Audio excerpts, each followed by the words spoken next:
It's important to take good care of your Talon so that it serves you well when you're out fishing. One of the things we recommend is installing your Talon on a tilt bracket. This allows you to lay the Talon down when it's not in use.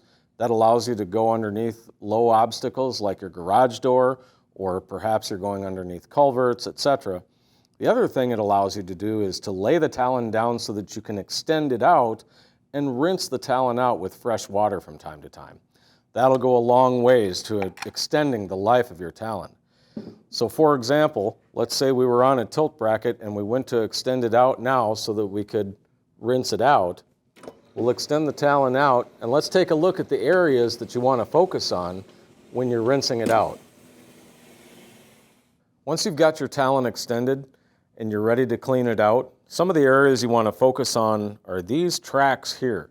These are where the gibs will run, and so it's important to keep those areas clean.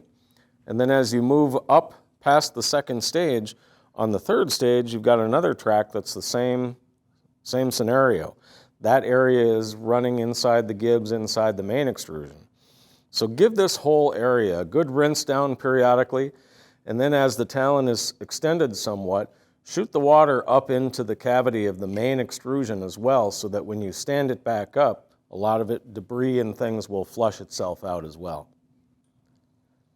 After rinsing it off, you may also want to wipe down the extrusions with a water-based silicone. Something like Pledge or Armor All would be sufficient for this purpose. It may say on the package aqueous-based, but any water-based silicone product will work well.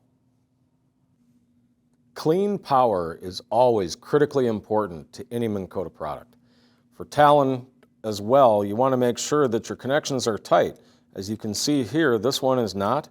That can create intermittent power situations that will cause you problems. So periodically go through and make sure that your connections are tight. You'll also want to go into the built-in fuse holder and make sure that your fuse is properly in position, and it's not a bad idea to put some dielectric grease in there periodically to help prevent corrosion. And then make sure that your cap is properly secured into place.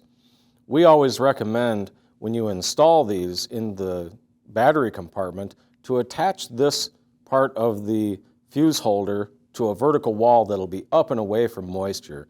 That'll help protect the longevity of the product as well. For more information regarding Minn Kota products, product user manuals, and compatibility information, please visit minnkotamotors.com. You can also check out the Minn Kota Tutorials YouTube channel for more instructional videos on maintenance and repair.